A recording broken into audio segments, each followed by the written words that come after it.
Welcome to the Scalable Real Estate Investing Podcast, where we discuss the most scalable strategies, tools, and approaches to successfully invest in real estate. Learn how to make the most impact of your time, automate your real estate investing business, find off-market deals with minimum time invested, and leverage your capital to create as many income streams as possible so that you can achieve true financial independence. Thank you for tuning in. I'm your host, Mason Clement. Hi, scalable investors. Before we get into today's episode, I'd like to tell you about a group that I'm a part of called HiveMind. If you're serious about taking the next step in your real estate investing career, then this is definitely a group that you need to join. Some of our members are making $90,000 or more per month and as much as $300,000 on just one deal. And at the same time, you don't have to spend thousands of dollars like you typically would joining other mastermind groups. This is only $99 per month. And when you join, you'll gain access to a robust integrated CRM software that allows you to track your leads, run automated triggers, and ultimately scale your marketing efforts. So the difference here is that you're not left high and dry, but gain access to a support network that allows you to use that tool and learn from other more experienced real estate investors. So to learn more, go to scalablerei.com/HiveMind. That's HIVEMIND. Thanks a lot. Let's get into the episode. Hi, scalable investors. Thanks for tuning in to another episode of Scalable Real Estate Investing. I'm your host, Mason Clement, and today we have Eric Martel, who's the founder and CEO of MartelTurnkey, a company that specializes in offering turnkey rental properties to investors, and actually started his career as early as when he was 18, buying his first apartment building. So I think it's going to be really interesting hearing about your background, Eric, and what you're busy with today. Hailing from California, here he is, Eric. What's going on? Hi, Mason. Yeah, thank you for having me on your podcast. Really appreciate it. Sure. So what I like to do with every guest, in case they're not interested, sorry, I'm just not interested. You're interested, but everyone else, if they're not familiar with your background, then let's just get into that a little bit, because I don't want to steal your thunder. You do a lot better job than I can on telling us. Yeah, sure. So I got started really in my real estate career when I was 18 years old. Bought my first apartment building, an 8-unit apartment building while I was still at university. And and so it was cash flowing. Obviously, I had no money when I was 18 years old. And so but it was really good for me to give me the confidence and the knowledge that I acquired doing that. To know that this was an opportunity for me to make passive income and make money out of investment. It took me a long time after that. I graduated and worked as an actuarial analyst or an actuary for about 6 years after that. Got tangled into high tech for a while and end up losing millions in the dot-com crash in 2001. And that's what really triggered me to really kind of reset, refocus, and say, okay, well, this was a major loss. What do I do now? And so that's when I got back onto the passive income bandwagon, and I was trying to get, even when I had a lot of money in the stock market, I was trying to diversify in real estate rentals, but it didn't make sense. I was in California at the time. The numbers didn't make sense. I mean, the returns were, if you were to cash flow, you had to put so much cash into the deal that it would basically give you a return of, 1-2%, maybe 3%. So I said, well, I might as well just stay in the stock market, right? And so I kept that, and I lost the money in the stock market. And then I said, okay, well, I need to be in control. I want to have passive income. I want to build a legacy for my children so they don't have to suffer as much as, or have, be on a better footing than how I got started, and, be able to travel everywhere. So I put a bunch of criteria that fit my lifestyle and what I wanted to do. Real estate was not in the cards at that time. So I did we did a low carb grocery store. My wife is also an entrepreneur, so she did that. We did a gourmet sauce company. We did, consulting company and all that kind of stuff. But eventually we came back in 2016, 17. We decided to go back into real estate, and really prompted by my sons they were interested in doing that. And So we looked again in California. We still didn't make that much sense. But at that point in 2016, I mean, there was technology that was available that was not available when I looked at real estate in the past. So now it's easy for us as an investor to go and invest outside where you live. So do out of state investing. So we started exploring out of state. And our first house we bought in Memphis, Tennessee, and then we bought in Cleveland, Ohio, and St. Louis, and all of that. And just because all these technologies were there, it really enabled us to go and build a strong network of people on the ground, being able to communicate better, sign deals electronically, all that kind of stuff. And so that's kind of how we got started. And right now we're doing about 120 properties a year, basically buying the distressed property, renovating them, renting them out, and then reselling them to investors who wants to build passive income portfolio. Okay. Yeah, I noticed on your website that each property has about a 10% ROI on there. I know that's probably what you're underwriting and projecting. What's usually realized though in terms of like percent ROI and monthly cash flow? So the monthly, it's pretty accurate. Obviously, you have to put on top of that, you have to put some reserves for repairs and maintenance and stuff like that. So you may end up cash on cash return, maybe making, like 9%, I would say 8% maybe, but it's pretty accurate. Of course, if you have only one property, then it doesn't even out as nicely. And that's why we recommend our investors to actually build a portfolio to kind of like minimize risk, build a portfolio of these real estate rentals so that if one tenant leaves, it's not 100% vacancy, it's only, a smaller percentage vacancy. Okay. So obviously a portfolio could be as many as 2 properties, but what's the sweet spot that you all recommend? Well, so obviously I'd like to, my focus is really on people achieving financial freedom. So I really start from that perspective and I really look at, okay, well, how much do you need to achieve financial freedom? Some people it's $5,000 a month, some people it's less than that. But if you start at $5,000 a month and you assume that you're making $250 a month per property, then like 20 properties would be a pretty good sweet spot for you to achieve financial freedom at that point. Okay. I'm sorry, I missed that last part. You said how much per property? So you would make about $250 of net cash flow. Sometimes it's 300, sometimes 200. But if you say like around $250 per month in net cash flow, so after you've paid your property management company, your insurance, your property taxes, and all of that, then that's what you would be left with, 250. And then, so that means that you would need about 20 properties in order to achieve your goal of $5,000 in passive income. Okay, that makes sense. I understand. Now that sounds about right. So do you all provide owner financing, or is it strictly just require the investor to get conventional financing? So we recommend conventional financing. I think it's available for a lot of people that have W-2 income. They have something that they can show, or even if they have 1099, if they have like a solid track record of revenue over the last 2 years that is stable, it's normally no problems to find financing for that. We have done seller financing in the past, but yeah, we don't really do that right now. We may do it in the future. It really depends on the market conditions, the availability of credit, and kind of like our availability in terms of cash, because we would also leave cash in the deal, so that kind of like slows down our expansion a little bit. Okay, yeah, that was my next question. Is like, why don't you also like sell direct to the end user, just doing like a lease to own scenario?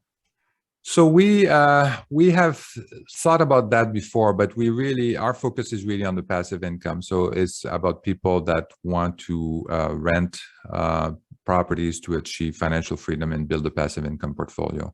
I think we sold maybe like 1 or 2 houses of people that say, hey, you know, they actually contacted us and wanted to buy the property.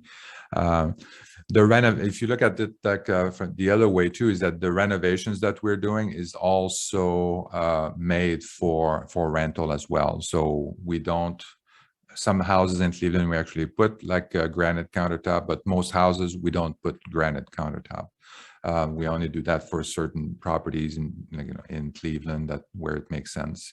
So the level of finish is made for a rental property in B or C class kind of neighborhood. So that's the difference, as opposed to if you were to do sell direct to for an owner occupied, then we would have to spend a little bit more time on potentially on renovations and making sure that it's, you know, it's a little bit more cosmetically, it's a little bit better.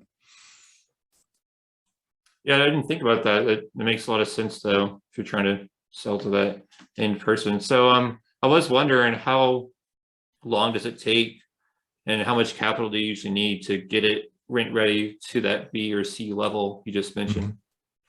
Yeah, so normally we would buy a property around, you know, somewhere between around $60,000. That's on average, and we would put about $25,000 in renovations, and then we have other costs, obviously closing costs and you know, utilities and all of that. So we put like another $2,000 or $3,000 on top of that.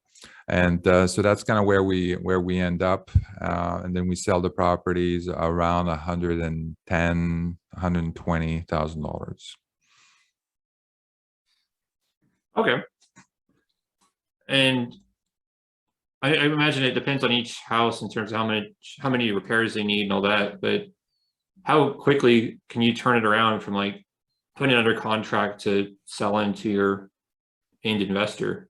Yeah, so the renovation is actually pretty it's pretty steady because the reason is that for the house, when we're reselling the house, for the house to appraise for the banks and stuff like that, you need to make significant renovations. So we cannot buy a house and make only very little and just paint the walls and then resell it. It won't appraise when we're selling it to the new buyer, to the investor, and then so they won't be able to get the financing. And we stay away from the ones that are where it requires too much renovations because it's too risky and it takes too long to do. So we really the renovation budget is pretty stable around the $25,000 mark.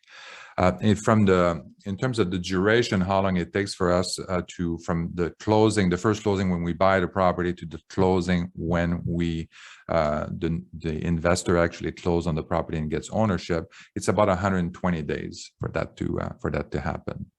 And you have to remember that during that time period, there's obviously we acquire the property, we start the renovations right away.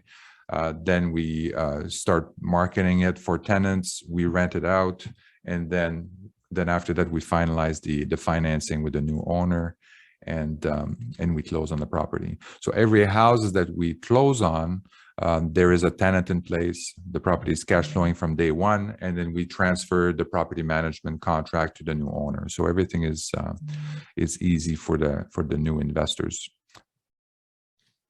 Got it. Yeah, that sounds very turnkey. Oh yeah, absolutely. Yeah, exactly. I mean, that's what why we're doing this, right? We're gearing towards the people that are working full time, and then that they don't have time to do this. They don't have time to market, to figure out what market they want to invest in. They don't want to figure out what house to buy and coordinating with some contractors, vetting the contractors, finding property, all that kind of stuff. So we take care of all of that later on. If they had time, I mean, they would do it.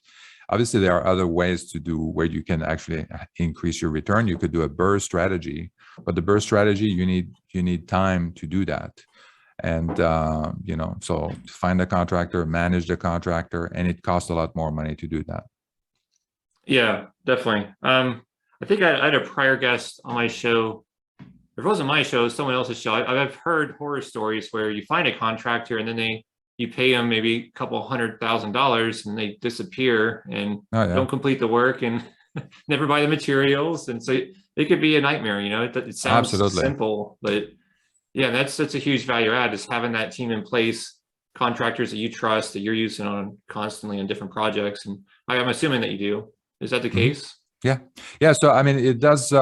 It doesn't happen to us too much because the crews that we've been using, we've been using a while, right? So, and they know us. I mean, when they're talking to us and they know they're going to do 120 houses, or a year, that this is the volume that we're doing, they don't have to. They're dependent on us to give them their next contract. They're not looking around. They say, oh, they know that after they finish this one, there's going to be another one after that, another house after that they can work on.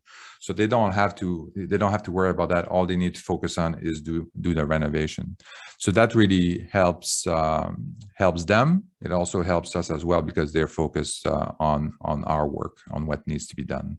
What happens a lot, if you are a contract, somebody that wants to do a BRRRR or a single investor, and you're going into these markets and you find the right contractor. The contractor is great, he's doing his job, but when it gets near the end of the project, they're marketing for what are they going to do next. They're already lining up the next job. And sometimes the next job is so great that they are willing to say, forget about this, forget about your job. I'm going to take this, forget about the $10,000 you owe me. I have a $200,000 job after this. So you keep the $10,000 and I'm going to go and move on to the next one, because I don't know what's going to happen. So I don't want to miss it. So for us, we don't have that problem. Our contractors know that when they're done this job, there's another one or two more after that they're going to be needed on. Okay. And looking on your website, you have, looks like, forget, 4 cities or so, 4 to 5. And is that why? Because you can use that same team each time, rinse and repeat? Yeah, so you have to have the right balance, right? So we don't want to be spread out into too many different markets. It's very important for us to know the markets intimately, so that we know exactly, like in Cleveland, that, oh, well, on this side, this road here, this is very good, but don't buy any properties on the other side of the road, or don't do this, don't do that. Same thing in all the markets, in Memphis or St. Louis. So we get very specific about where we want to buy, where we don't buy. And using the same crews, the same property management company is also very important, because that property management company is not only managing our projects, but they're also going to be managing your property as an investor. They're going to be managing that moving forward. So we want to make sure that you're going to be well taken care of once you take ownership of that property. We don't want to have callbacks and say, hey, the property management didn't do this and stuff like that, and then we have to be involved. So we want to have a property management company that's solid, that we can just kind of transfer these things over, and they're taken care of. We don't have to worry about that. So that's the reason why we're concentrating our effort. You kind of have to find the right balance and the right critical mass to do that. And then when we're looking for other markets, and that's what we're doing. So we're doing as well. So next year we're planning to go on multiple markets, expanding to other markets, and we need to build that critical mass. We need to build the right partnership, the right contractors, and then we're going to start investing in these markets. Okay. For the property manager, are they taking like a 10% cut each month, or what's usually the fee? Yeah, in general, it's 10% of the gross rent collected. Okay. Got it. Yeah, I said on prior episodes, when I speak about my greenhouses, one thing I learned after we hired our property manager is they were actually able to get higher rents that really paid for their own 10% management fee. Because I was like, couple years ago, very naive and stupid, and just wanted to do everything myself and didn't understand the value that these property managers add. And I was remotely managing 2 greenhouses in Texas when I lived in New York, and ended up having to evict those tenants. And by using the property manager that we hired, and then once they got new tenants in there, like it was like at least like $100 more per month. So we were just happy you're still using them. They're great. So I totally understand. That's right. I mean, the advantage is that, well, there's a couple of things, right? So you focus on your business, you continue to build your passive income portfolio and manage that. This is something that's very important. And then the next thing is that property management company, they may be trying to rent a house that you don't own, but that's their marketing just down the road or a couple of streets over and stuff like that. And they're marketing for that house, and then they know that your house is coming up for rent. Then they say, oh, well, we also have this house, a couple of streets over. So you're basically able to leverage a lot of the work that they've done. So we have, for a lot of the properties, kind of like a waiting list of people, of tenants that, they're looking for rent, for a house to be rented out in the markets where we're investing. And then as soon as they become available, then they say, hey, this house is becoming available next week or 2 weeks from now. And then they can already start marketing. If you don't have property management company, then you kind of miss on that, on leveraging the resources that they have and the marketing that they're doing for other people, other properties that they're managing. Yeah, I totally see that. I also found that our property manager had a much stronger pipeline of qualified applicants. So versus my ridiculous efforts of just trying to find people on Facebook Marketplace, and they were not the most legitimate. And they always said, "Do you do a background check?" And I was like, "Why is everyone asking me that?" It's like, "What are you trying to hide?" It's like, "Do you do credit checks?" It's like, man. And it was a fun experience, but I totally understand all that. And then when you have to deal with evictions as well, I mean, we have to do, it's part of the business. When you have, many properties, you have to do some evictions. And, you want to handle evictions, you want to hire somebody to do that and deal with all the problems and the regulations in the cities on how to handle evictions. You probably don't. I certainly don't. So the property management company handles all that. They take care of all of that. They manage that. They go and try to talk to the tenant and come up with a payment plan or something like that. And if that doesn't work out, then there are other things that they can do. But they handle all of that.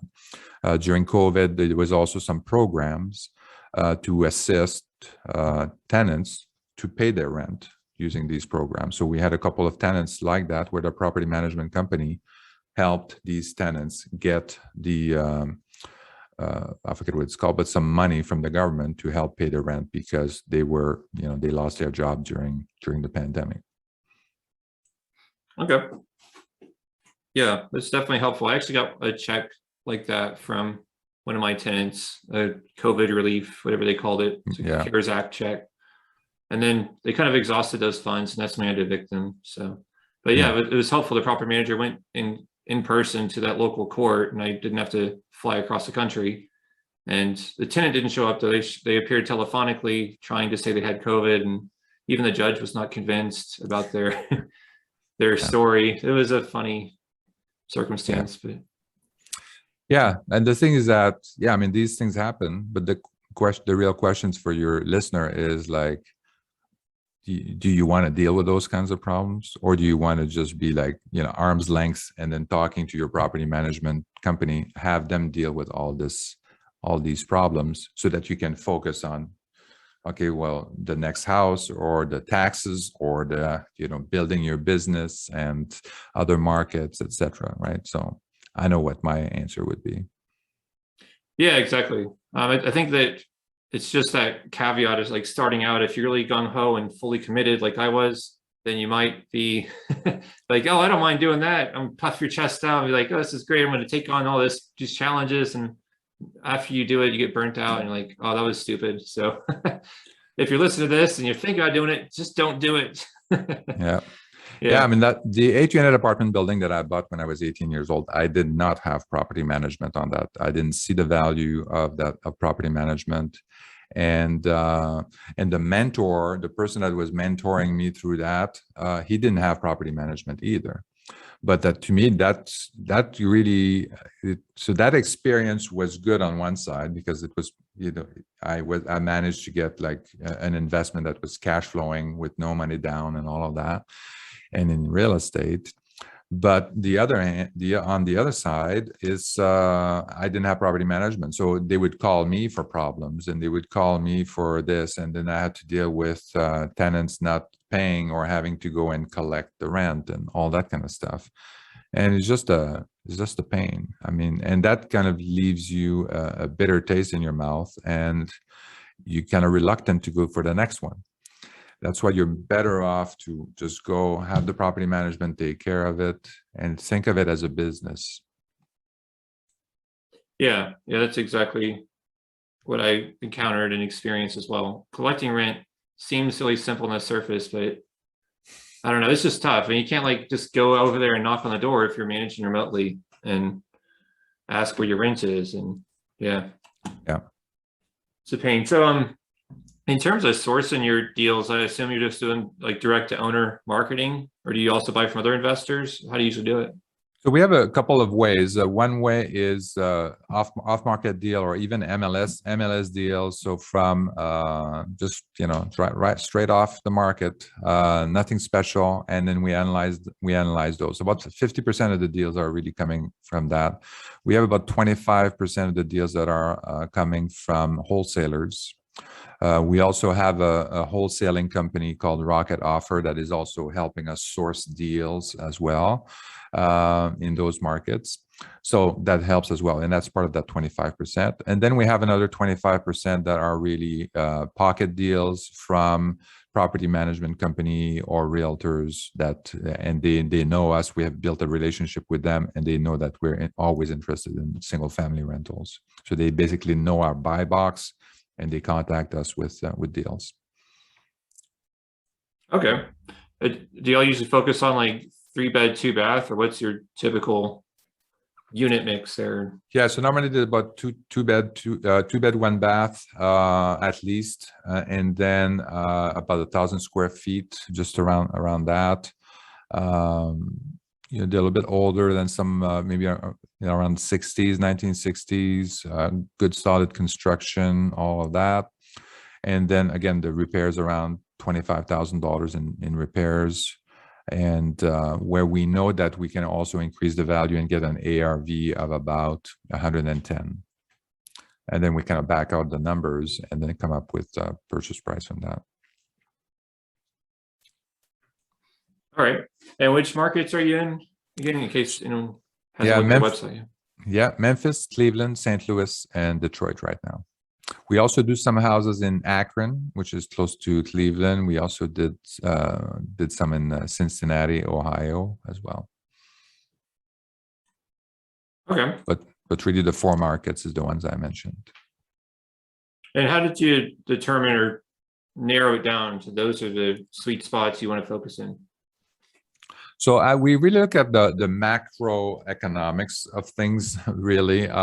So we were really looking for what's a good market, and we when we got started, we knew that California was not good, but we didn't know why it was not good, except that the numbers didn't make sense. And we said, okay, well, what's a market where the numbers would make sense? And so I really started looking at it more strategically. So let's start with the map of the U.S. and I said, well, I want to be in a landlord-friendly state. So that's number one. So there you go. You just eliminated half the markets right there. Then I want to be in a MSA or metropolitan area that has good business, good growth in population or stable population. Good growth in terms of GDP and good business diversification, right? So not all the industries are in the same area or the same type of industry. So we kind of look at that. Why we don't want that, why we don't want to have like a 4%, 10% growth in a market is because that brings too many people into that market. And then the house prices kind of skyrocket. And then it doesn't make sense for us to invest there anymore. That's why we don't invest in like Miami or San Francisco. One of the reasons why we wouldn't invest in San Francisco in the days, or Phoenix, because the market is so hot that we can't find deals there. We want the market to grow, but not at a sustainable pace, sustainable rate. so that, everything can adjust, the pricing can adjust, and we can find deals still. Then after that, we kind of look at that. We also look at kind of like what the median house value, what's the median rent, what's the median kind of like statistic like that in terms of the economics of the population and all of that. What's the median salary or income?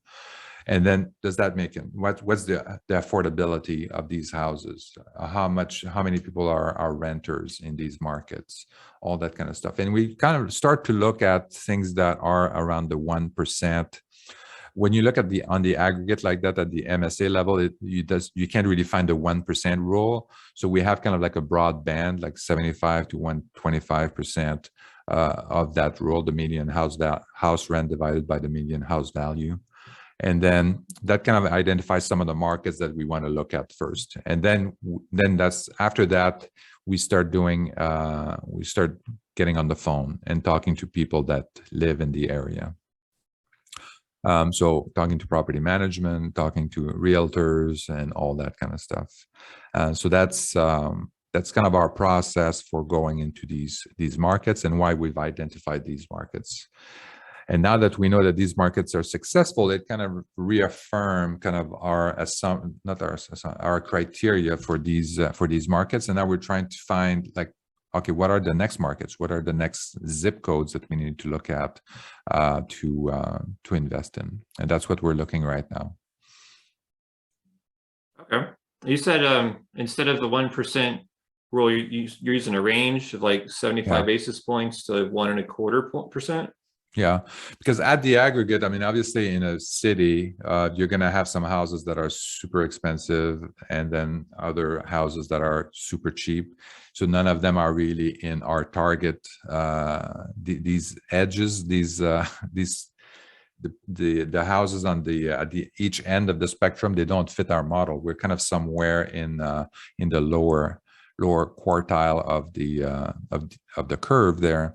So that's why we give ourselves a broad range so that we don't eliminate markets that would potentially make sense. So that's the reason for that. So we look at the median house value and the median rent to kind of figure that out. All right, that's interesting. I'm not sure if you can disclose it at this point, but what are some of those markets you're planning on getting into next year? Oh, I don't know if I can say. No, I mean, we're looking, Akron, we liked some stuff there. We liked Kansas City, like Pittsburgh, so there's a bunch of areas like that. Some places in Arkansas, some places in Indiana. So we're looking at different areas there. But the key too is that even if you identify the market, there's so the next thing is really working with somebody on the ground. So we have to be able to find someone like a property management company, a team that we can build on, that want to grow with us, and they want to invest with us, and not invest in the sense that they're going to invest in a property, but invest in the sense they're going to invest resources and put their effort to make the process better and help us be successful. So that's the big challenge after that. So yeah, you find the right market, but then can I find the right partner? And that's been the biggest problem, is finding the right partner on the ground that could actually deliver on all of that. And then we have some other markets where the property management company and the realtor basically said, okay, we're going to be 100% dedicated and to your company and your properties. So it was like, okay, so this is so you have kind of like both end, people that don't respond and they're a little bit nonchalant about the market and the investment. So that doesn't work so well, but that's the biggest challenge after that. Right. And I know that you don't necessarily have to travel to each house you purchase, but you'll ever travel to one of those new markets just to kind of feel it out and meet some people in person and all that? Yeah. So each of these markets, I mean, we went there and talked to the realtor, property management, did a drive-through with them, to get, there's just some things that you can't just get in a spreadsheet or in a database. You have to go in there and feel it and look at the path of progress, look at what's happening on the ground. And there are some tools out there that have some information like that, but it's much better to be there on the ground and then rely on the realtor to say, okay, well, this is this street and see what's going on here, and then really highlight that. So we've done that. And then we've done that at all the markets, and that's what we're planning to do also in 2022. Okay.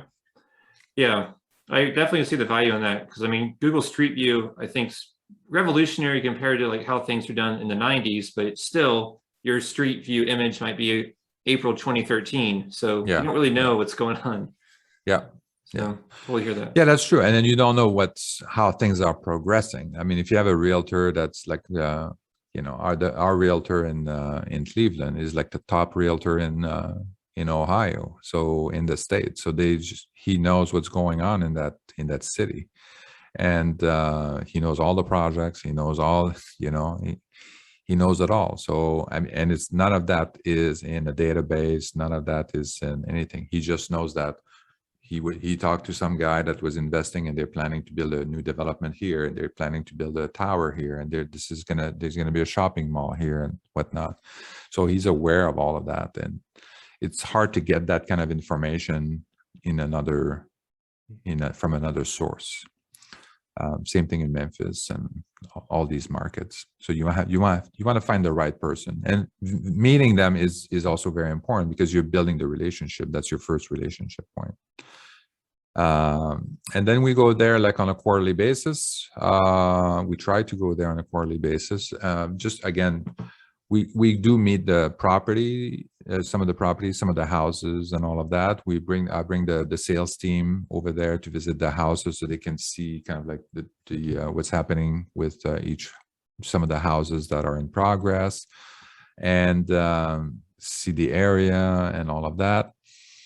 But it's really, the key is really about building the relationship. So when we go into these markets and I bring the sales team and everybody there, it's really about meeting the team on the ground, building the relationship, because these guys interact every day about every house and say, what's going on with that? Or we need to delay the closing on this house, or we found a tenant here, and blah, blah, blah. So they're in touch all the time. So building that relationship, in person is very important. Okay. And I was just thinking, besides like speaking on podcasts to find new investors, how else do y'all find investors, or how do they become aware of you? So I have a couple of YouTube channels. One of them is called Break Away from the Rat Race, where I interview investors like yourself. And I have another one just under my name, where I talk about real estate and investment in general, and really focus again on financial freedom, because I think it's extremely important. And then I'm pretty active right now. I'm active on Facebook. I post there every day. I post on Instagram every day. And now I'm on TikTok. Can you imagine? So TikTok is really, it's unbelievable. I thought it was just for, little kids dancing and stuff like that. But now it's, there's a lot of people that are posting about investing and all of that. So I do a post a day also on TikTok, and lots of good engagement, good conversation there. So that's, so yeah, if people want to reach out to me on TikTok, it's E_Martel. On Instagram, it's E_Martel as well. So on Facebook, it's eric.martel.ca. All right. Yeah, I'll be sure to put that in the show notes as well. Yeah. And I also have a book out to kind of help people that want to achieve financial freedom, that want to leave a legacy for their children. So my book is called Stop Trading Your Time for Money. Is that available on Amazon or your website, or how do you get that? Yeah, Amazon. Yeah. Okay. Nice. Stop trading your time for money.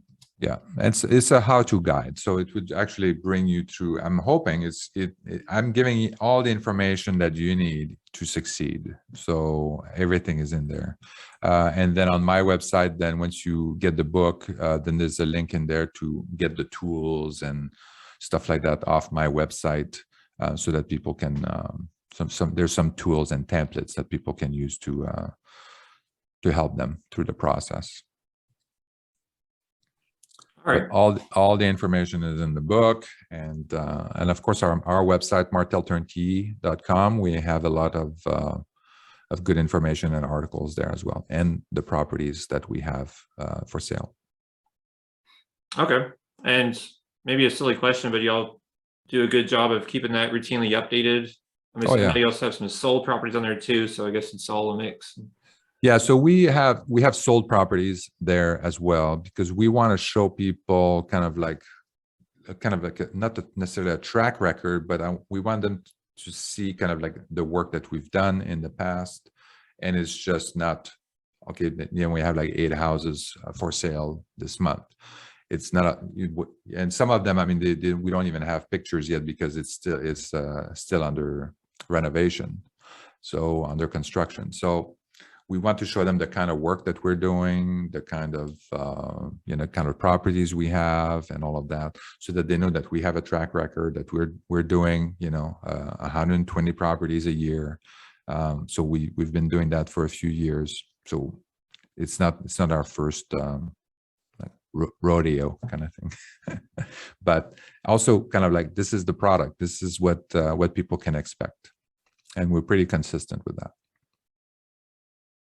All right. Yeah, I've also heard that having those sold properties posted, it just further increases the chances of having that on-page organic SEO, so people can stumble across your website. So it's also beneficial. Yeah, it could be. Yeah. We're not really necessarily doing it for that. We do some SEOs, but we're not really doing it. That's why we do a lot of articles. So we publish articles like twice a week on the website, so to kind of build awareness and all of that. Yeah, but I think on the sold property side, I think it's important for people to see kind of what they can expect from us. Got it.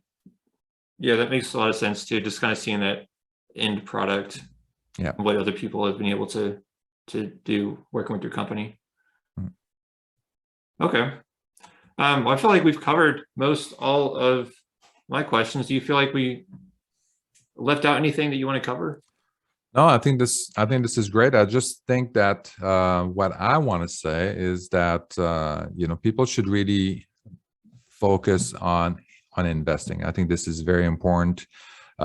Financial freedom is very important. Everybody should be focusing on that. If you haven't achieved financial freedom, if you don't have a plan for that, this is what you need to focus on. At any age, especially if you're in a Gen Xer and stuff like that, you don't know how you're going to convert your 401k into a stream of income at retirement. You need to start thinking about that now. If you're 30s, you need to start thinking about that now. And if you're in your 20s, you need to think about that as well, because we're moving also more into a gig economy. And that means that more responsibilities on the millennials to figure out everything, to figure out as a gig worker, you're going to have to figure out how to market yourself, how to brand yourself, how to sell yourself, how to negotiate, for every project you're going to do. You're going to have gaps in incomes. You're going to have some good days and some 0 days, and then the bills are still going to come in. How are you going to fill those gaps? You need to really think about that. Who's going to take care of your retirement? When are you going to retire? All that kind of stuff. So I think it's very important. It's a good opportunities for a lot of people, but it's also, there are some challenges associated with that. Everybody's going to be a business person, basically. Yeah, that makes a lot of sense. And it's funny you mentioned that the lumpiness with the cash flow. I think having, whether it's like owner financing properties to have income that way, or through renting out properties, it just makes a ton of sense. And it's obviously diversified from the fluctuations in stock market or otherwise. So Yeah. That's why we're here. Yeah, I mean, you see that a lot in athletes. Athletes during the during the pandemic, they were hurt. Like even professional people, like dentists and doctors and stuff like that. And and some of them didn't have any other source of income beside that. So the bills kept going in, and they had to go and dip into their savings in order to pay those bills. Same thing with athletes, same thing with people that are in the entertainment industry, actors, actresses. This is all, you have some very good days, you make lots of money, and then all of a sudden you have like 2 years where you're not making any income. So how do you stabilize that? And real estate is the perfect way of doing that. Got it. Yeah, that makes total sense. So I forgot to ask, what happened in the end with your first apartment building? So I ended up selling it for a couple of years later, because I moved out of that city and I moved into another city. And so I sold it small profit. I think I made like 15% profit on that. So it's not bad for 2 years. Yeah. Did you owner finance that one? Is that you did no cash down, or? So I did the first was a credit union mortgage, so for 80%, and then the 20% was seller finance. Nice. And there was a little bit of a funny handshake at the notary, because I had to show that I had, in order to sign on the mortgage, the first mortgage, I had to show that I had the 20% cash. So everybody looked at each other and stuff like that. Oh, he has the money. And then, and then the bank said, oh, okay, fine. And then that's how they signed. Otherwise, I would have had to, somebody would have had to put up the money for like transaction fund, basically, for an hour, show that, hey, I have 20,000 or 20% cash. Here you go. And then close and then do that. But instead, they just looked at each other and stuff like that. Oh yeah, he's good. Okay. And last question too is, you mentioned earlier, say if someone needs to own about 20 homes to reach financial freedom, I've heard that once you get to like 4 or 5 properties, it might start to become more difficult just financing it conventionally. So would you recommend someone setting up the LLC so they can start getting commercial loans and expanding their portfolio that way? Or is there some other way? So with Fannie, you can have, each individual can have up to 10 mortgages. So you can have 10 mortgages. If you're married, then your spouse can have another 10 mortgages. So you can get to the 20 properties that way pretty easily. You can also do, if you want, a commercial loan and do portfolio loans. They're harder to come by, but you can find them. So, and I don't know, as we're heading into, I don't know what's going to happen in the future with the inflation being pretty high. Is the interest rate also going to go up? How long is it going to go up? So the problem with these commercial loans, the term is, or the term is about 5 years. So, or less than 5 years. I think I've seen some of that at as high as 10 years, but they don't have a 30-year fixed rate. Like we do with, if you just do like a residential financing with Fannie. So that's the advantage there. I would recommend definitely go max out on your loans with Fannie, and get these residential loans, and then fix 30 years, then you don't have to worry about it. Then after that, if you want to do portfolio loans for additional properties, then you can kind of like build a portfolio and do something like that. But these commercial loans, they have some advantages because of how you qualify for them, and you can also have non-recourse and all that kind of stuff. But the risk that you get is around the terms. So that's where you could it could hurt a little bit if the interest rate all of a sudden goes way up. Okay, especially if it's like tied to the prime rate or something, or it's adjustable rate.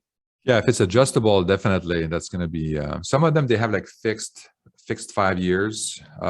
So that's not so bad, but it all depends on your assumption, right? On what you think the economy is going to be. Are we going to be in a high interest rate for 10 years? Are we going to be in a high interest rate for 6 months next in 2022 or 2023? Or, so what do you think? So that's kind of where what you want to think about is, what do you think the economy is going to do in the next 10 years? And then make sure that you prepare for all the scenarios. And the easiest way to prepare for all the scenarios is to have a 30-year fixed. Then you're covered for sure. Got it. Well, especially you can lock in a lower rate. But Yeah. I was just thinking, if it's adjustable, it could actually swing in your favor if you're kind of locking it in temporarily, and then maybe it swings down, it gets adjusted lower. But that may not happen for a while though, because they're about to increase the rates, obviously, for the next 2 years. Yeah, exactly. I think with the inflation, I think it's much more likely that the interest rate will go up. We also seeing some, like, the real estate market is pretty hot right now. I mean, we're seeing a lot of appreciation. So the Fed is probably going to think that, hey, I have some room here to increase the interest rate, slow down a little bit on the real estate, and kind of like calm down the stock market. And then I think they feel like they have a little bit of room that they can play with to increase the interest rate and curb the inflation. So, but the question is how long it is going to be. Do you think that the inflation is only going to be temporary, or do you think it's going to be a long-term inflation? So that's where a lot of people are debating right now. A lot of people think this is a temporary inflation due to supply chain issue. And as soon as the supply chain is going to be resolved, the inflation is going to go back to 3 or 4%. So if you abide by that scenario, or that scenario, then you're going to be fine. If you do a 5-year term, adjustable in 5 years or 3 years, and you're going to be fine. But I prefer you don't want to set yourself up be prepared for only one scenario. You want to be prepared you want to position your portfolio and all your investments so that you're prepared for all scenarios, or most eventualities. And to me, like the Fannie mortgage 30-year fix is ideal. This is the interest rate is at its lowest right now, or close to its lowest, and you're fixed for 30 years. I don't think it's going to go much lower than this, and if it does, it's not going to be a big impact. Even if the mortgage rate goes down by 1%, it's not going to be make a big difference in your net cash flow. Yeah. But if it goes up by 10%, watch out. Yeah, definitely. All right. Yeah, that's really helpful. I think that makes a lot of sense. I think it's really important for any investor to understand the relationship of the term of the loan versus interest rate and all that different stuff. Obviously, that 30 years is going to spread it out over a lot longer time, allowing for that higher cash flow per month because your monthly payment's lower. So good to be aware of all these different things. Yeah, I think it's important that the term be kind of lined up, if you can, to how long you're planning to hold your property. So if you're planning to hold your property 5 years, then it makes perfect sense for you to have a term 5 years, because that's kind of like what you're planning to do. You're planning to exit anyway, or sell the property, or refinance 5 years from now. So if that's your strategy and your plan, then I think it makes sense. If you're planning a long-term hold, 30 years or more, and build a legacy for your children, then you want to have a fixed year or fixed interest 30-year loan. Okay. Yeah, because I was just thinking, I mean, 30 years is basically forever anyway. So yeah. And if there's high inflation, that's even better, because you're $100 today that you're paying, or $100 today that you're paying in mortgage. If we have high inflation, if you take that into account, and how that $100, the purchasing power of that $100 is going to be devalued or reduced with inflation, 10 years from now, that's probably going to be worth $80. It's going to be like paying $80 for your the same mortgage, and 20 years from now, it's going to be like paying $50. So that's the advantage of getting these loans, is that right now, yeah, the mortgage looks a little bit high, but if you take into account inflation, 20 years down the road, it's going to be a joke to pay a $100 mortgage. It's going to be like, yeah, paying like $50. It's going to be very good. Yeah. Yeah, it's interesting. A few of these things you just hit on, it really reminds me of the CFA. I don't really talk about on the show a lot, but I got my, I'm a chartered financial analyst. I passed all 3 levels, and it's funny because they actually talk a lot about these different things, like hedging, like matching the duration of your liability with the asset to basically defease the liability and stuff like that. And also the inflation just triggered another memory there of what they're talking about. So that's a really good point that I don't think many people really are aware of, that it's a benefit for you. It's like an asset for you, even though it's still a liability you're paying. That inflation, it's still cheaper. Exactly. I mean, this is where, we talked a lot about, how to beat inflation, how to protect yourself against inflation. Buying a hard asset is not enough, because the asset can also go down in value and stuff like that with the market. But if you use leverage, then this is where you're beating the inflation, because you're locking in, you're basically getting the money today and you're paying it over time, and then at the end of the payment period, then the value or the purchasing power of the dollar that you're paying in the mortgage is going to be significantly less. So you're getting the money today, but you're paying in tomorrow's dollar, is basically the mantra. So that's why leverage is very important, and this is the ideal way to beat inflation, is to use leverage. And there's no better place to use leverage than real estate. Amen. I totally agree. And I definitely would like to end on that note. I know you have another call coming up, so this has been perfect, amazing, and if nothing else, like really good review. Definitely going to check out your book. I'll put everything in the show notes, but thanks for jumping on and speaking with us about all this. Thank you, Mason. Yeah, you're welcome. All right, that's another episode of Scalable Real Estate Investing. Thank you for tuning in. Please be sure to leave a review and subscribe on whatever channel you're using to listen or watch these episodes. And also be sure to go to scalablerealestateinvesting.com, scroll to the bottom, and fill out the form to sign up for our email. And you could also reach me directly at mason@scalablerealestateinvesting.com. That's MASON @scalablerealestateinvesting.com. If you'd like to get in touch with me to either partner on deals or even be considered to do your own episode on this podcast. Thanks again, and have a great day.